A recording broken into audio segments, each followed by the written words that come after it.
An Irish 1-2 finish in the American Gold Cup, and the MLSJ sees a shakeup amongst the teams as the fourth leg of the league concluded.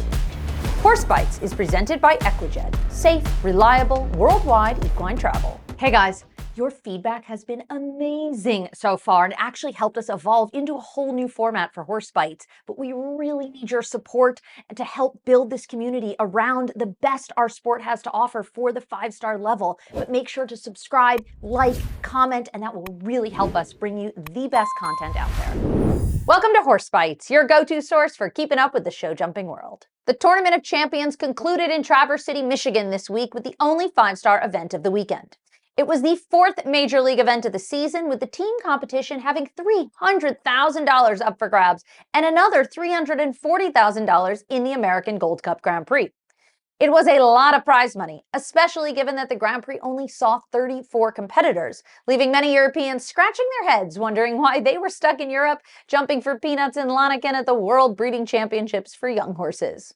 Now, that's not to say we didn't see great sport for the 5-, 6-, and 7-year-olds, where Neve McAvoy and Orange DeBaugy, Katrine Eckerman and her homebred Sassy Nora, and Mikey Pender and HHS Mercedes topped the lists.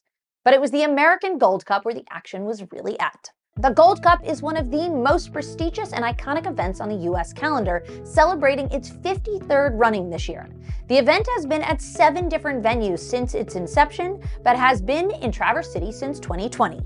As the cherry capital of the world and great lifestyle destination on Lake Michigan, the venue has become a top spot for 5-star show jumping in North America, with 13 weeks of showing, concluding with their crown jewel, the American Gold Cup. You ever feel like a chicken with your head cut off worrying about equine travel? I know I do. That's why I call Equijet, because they handle everything from start to finish, and it is that time of year again. We know you're shipping horses, even dogs, over to Florida and traveling all over the world. That's why we call Equijet, because they handle everything from the ATA carnets to the visas to door-to-door service. Make sure to call Equijet for all of your equine travel needs. First up was the MLSJ team competition. Coming into the week, the Trelawney Trailblazers were in the lead, but after a spectacular showing from the Roadrunners, with McLean Ward, Aaron Ballard, and Caitlin Campbell putting in only clear rounds, the leaderboard saw a change as they now top the list. It was McLean Ward and First Lady's super fast jump-off round against Maccabi United's Gabrielle Machado and Legoland Sandro that secured the win for the Roadrunners. It's only the 4th event of the season for the MLSJ so far, but it was announced that the Roadrunners roster is getting a new member, so it'll be interesting to see if they can maintain the lead as the season progresses. Either way, the team picked up $300K in prize money this week and helped Aaron Ballard maintain her lead in the individual standings ahead of Connor Swale and Kent Farrington. But it was the American Gold Cup Grand Prix that was the real highlight of the week. With a 1-2 Irish finish, Shanesweetnam with James Kann Cruz and Connor Swale with Castorano held off American Michael Morrissey on the podium. Last year's winner Carl Cook wasn't in attendance this year to defend his title, and qualifier winner Kent Farrington had one down, keeping him from back-to-back wins after last week's 5-star World Cup victory. McLean Ward gave it a real go and had a super quick time that would have seen them finish in second if they hadn't had the last jump down, meaning the title of the American Gold Cup eluded him once more. As McLean mentioned in his pre-competition interview, this and Aachen are the 2 titles he has yet to claim. And as of yet, I've kind of failed to notch this one in my belt. So this one and Aachen are the 2 that have eluded me. Overall, it was a really good class to watch. The course was difficult and delicate, set by Parisian course designer Cedric Longy, that saw a vertical oxer triple, a late gold plank, and an oxer vertical double down the last line caused the most problems. Time allowed was fair, but not a huge issue. We actually only saw 1 time vaulter, and 6 of the 19 American starters made it into the 9-horse jump-off. Callie Schott was the first to go clear on Garant, who won the class back in 2019 with BZ Madden, and who actually won the 5-year-old championships in Lanaken back in 2016 with Willem Greva.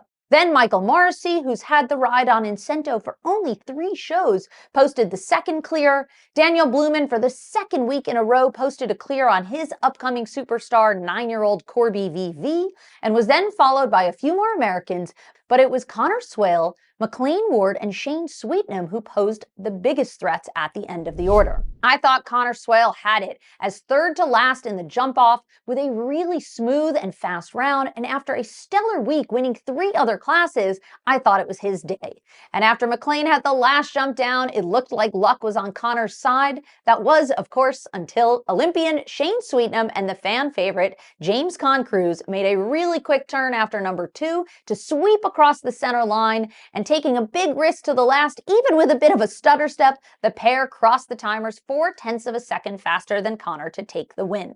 Shane said afterwards that he was happy to fix the mistake he made in the jump-off last week during the World Cup to help secure the win today.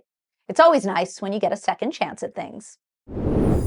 With 34 starters, more than half of which were Americans, the Gold Cup also saw some less than stellar rounds. 3 people retired, although no major incidents happened, just some high-fault rounds that weren't worth continuing. But overall, it was a pretty low-fault class in general. We saw 4 falters all the way down to 20th place, with no major upsets, minus perhaps Kent not making it into the jump-off, but any horse or rider can have one down without it being a bad day. Sometimes we get hung up on clear rounds only, but let's not forget these are live animals and one down can happen to anyone. Like Saudi's Abdul Raham Al-Raji and Ventago, who stunned at the Paris Olympics, they had a cheap vault at the end of the course coming into the last double, as did Spencer Smith in Seattle, Elise Oken and Gelvira, and that's where we saw Kent's fault as well. Interesting to note, across the pond in Zangerside, a similar double at the end of the course with an oxer to a vertical also caused a lot of problems. So keep in mind that when you have a late double like that, stamina comes into play as we see horses consistently cut down and have the back pole coming in. So even at all ages, that's a particularly hard double to jump. The gold plank was also a tricky jump, catching out Britain's Sam Hutton, Raleigh Heiler, and Alessandra Volpe. But most influential was the vertical oxer triple that saw a big chunk of the class having mostly A and C down. Basically, people were coming in too fast to A, having it down, getting a bit parked at B, and then unable to get out at C. It was a rideability test for the riders and then a scope test for the horses coming out.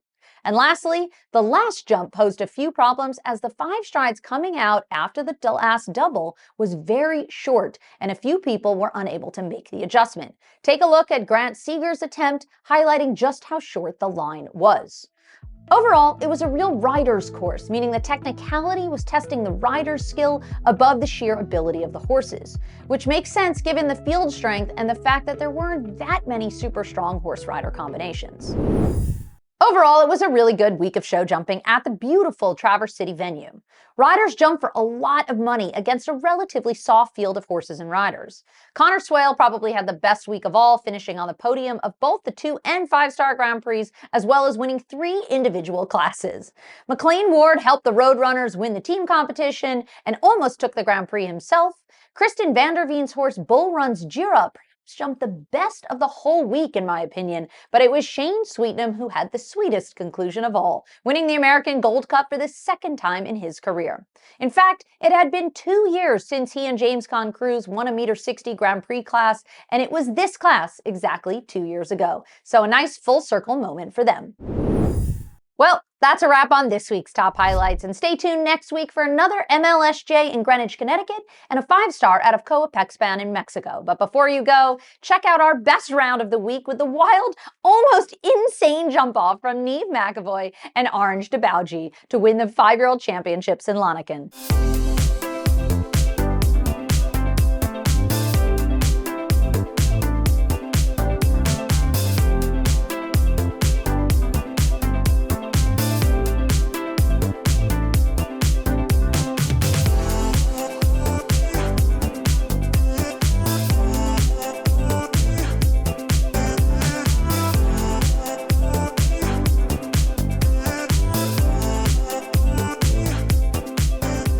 Stay tuned to all of our socials. Make sure to subscribe and follow along all the action as it unfolds here on Horse Bytes, your go-to source for keeping up with the show jumping world.